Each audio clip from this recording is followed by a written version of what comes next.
아, 이거, 얘 수영 못하는데?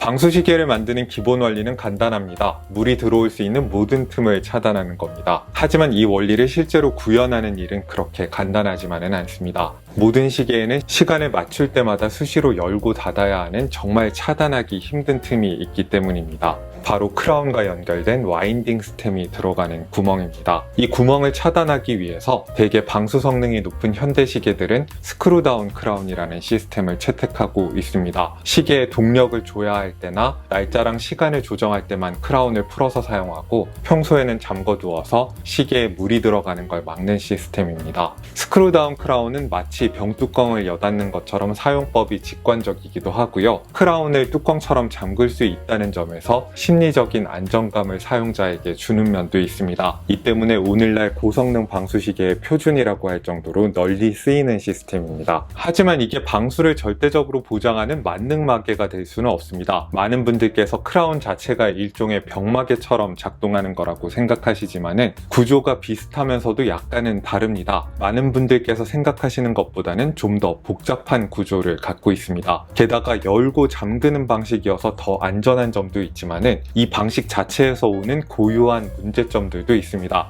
그래서 오늘은 스크루다운 크라운의 작동 원리를 살펴보면서 이 방식의 장단점과 사용상의 유의사항에 대해서 좀 이야기를 해봤으면 좋겠습니다. 일단 스크루다운 크라운의 기본적인 구조부터 살펴보겠습니다. 어떤 회사의 제품이건 스크루다운 크라운이라면은 한쪽에는 크라운 튜브라고 불리는 케이스에 부착되어 있는 부품이 있고요. 다른 한쪽에는 그 튜브 안으로 집어넣을 수 있는 와인딩 스템과 크라운이 있습니다. 크라운의 안쪽을 보시면은 깊어서 잘 안 보이실 수도 있는데 고무 게스킷이 들어가 있습니다. 이 스크루다운 크라운 시스템에서 가장 결정적인 역할을 하는 게 이 고무 게스킷입니다. 크라운을 튜브에 집어넣고 돌려서 잠그면은 튜브의 윗부분을 고무 게스킷이 꾹 눌러주면서 적절한 압력과 함께 튜브와 크라운 사이의 틈을 봉인해 주게 됩니다. 그러면서 방수 성능이 보장이 되는 거죠.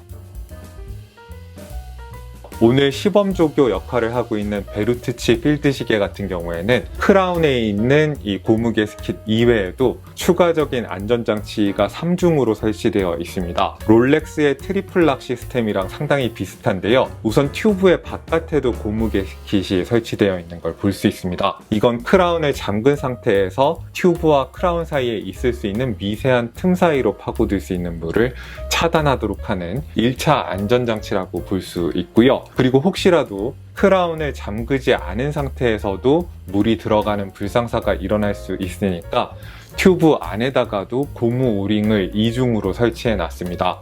크라운을 잠갔을 때만큼 높은 방수 성능을 보장할 수는 없겠지만은 이 오링의 존재는 크라운을 실수로 열어놨다고 해도 어느 정도 물이 들어오는 걸 막아줄 수 있게끔 하는 겁니다. 크라운을 조작할 때는 와인딩 스템의 길이가 긴 게 좋고 크라운을 튜브에 집어넣을 때는 스템의 길이가 짧아서 케이스에 밀착되는 게 좋잖아요. 그래서 대부분의 스크루다운 크라운 시스템에는 크라운 바로 아래에 스프링이 장착되어 있습니다. 덕분에 크라운을 케이스에서 풀어서 빼면은 스프링의 탄성이 탁 하고 느껴지면서 조작하기 좋은 지점까지 크라운이 튀어나오게 되고요. 크라운을 잠글 때는 길어진 스템이 그대로 무브먼트를 쑤시고 들어가서 부품을 박살내지 않고 스템 대신에 스프링이 눌리면서 크라운이 들어가도록 되어 있습니다. 가끔 크라운을 만져보시면은 단단하게 잘 만든 시계인 것 같은데도 이 크라운 부분이 덜렁거리는 느낌이 드는 경우가 있는데요. 대부분의 경우는 이게 잘못 만들어서가 아니라 크라운 바로 밑에 스프링이 달려 있어서 이렇게 덜렁거리는 것처럼 느껴지는 것입니다.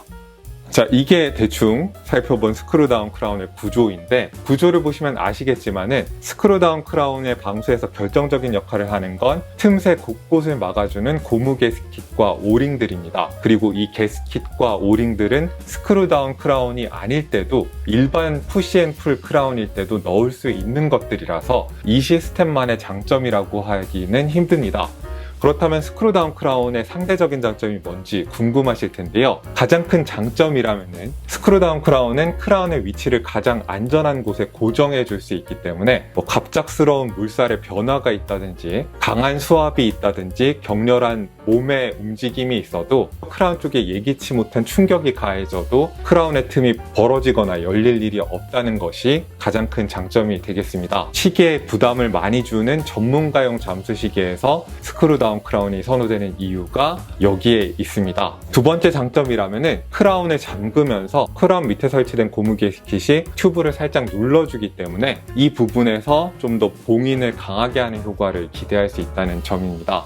하지만 스크루다운 크라운 시스템의 단점도 만만치 않습니다. 가장 큰 문제는 튜브와 크라운에 있는 나사선이 영구적인 게 아니라서 잠그고 푸는 과정에서 다를 수밖에 없게 되고 언젠가는 다 마모되어서 잠기지 않는 순간이 올 수 있다는 점입니다. 시계회사에서 이 마모된 튜브와 크라운을 교체해 줄 수 있으면 다행인데 만약에 더 이상 정규 서비스를 받을 수 없는 제품이라면 대환장 파티가 열리는 겁니다. 일부 사용자분들 중에서는 스크루다운 크라운이 병마개 같은 건 줄 알고 무조건 세게 잠그시는 분들이 있는데요. 이런 사용 습관은 나사선의 마모를 더 재촉하는 경향이 있습니다. 도대체 어떻게 하시는지는 모르겠는데 너무 세게 잠궈서 나중에 아무도 못 열게 만든다던가 크라운 게스킷 자체를 찢어버리시는 괴력의 소유자분들도 종종 계시고요. 스크루다운 크라운을 건드리는 족족 망가뜨린다고 하면은 본인의 사용 습관에 문제가 있으실 수도 있는 거니까 좀 적당한 힘으로 조심해서 크라운을 잠그시는 게 필요하겠습니다. 크라운이 삐뚤게 들어가고 있는데도 힘으로 쑤셔 넣거나 하게 되면은 나사선이 망가질 수 있으니까 이 점도 주의하셔야 되고요. 그 과정에서 고무 게스킷이나 오링에 변형이 올 때도 있고 아예 갈려나가는 일도 의외로 흔합니다.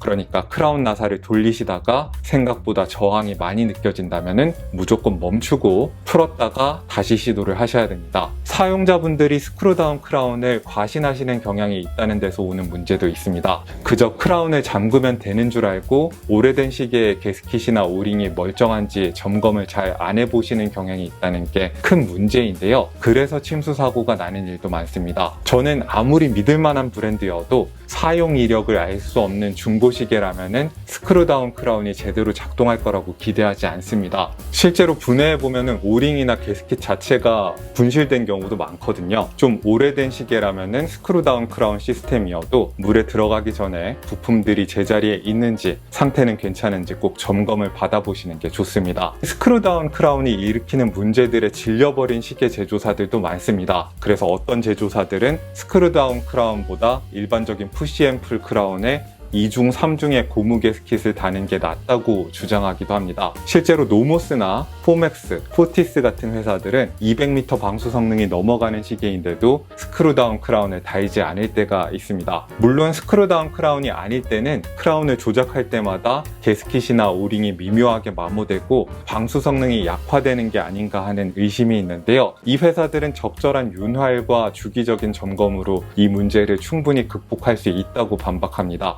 어차피 스크루다운 크라운도 주기적으로 점검받아야 하는 건 마찬가지라고 지적을 하면서요. 아무튼 모든 크라운 시스템에는 장단점이 있는데 스크루다운 크라운 시스템이 사람들의 과신을 받는 경향은 있는 것 같습니다. 원리를 이해하고 나면은 의외로 더 괜찮게 생각되는 대안이 파네라이의 스프링 락 시스템입니다.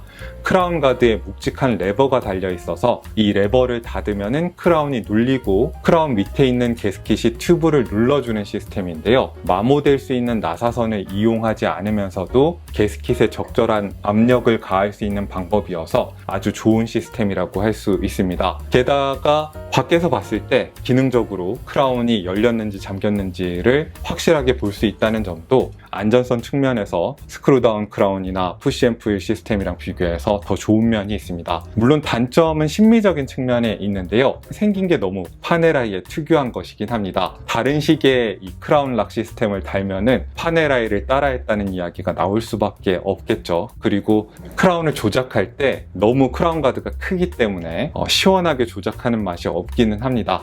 그러니까 모든 현존하는 시스템에는 이렇게 고유한 장단점이 있습니다.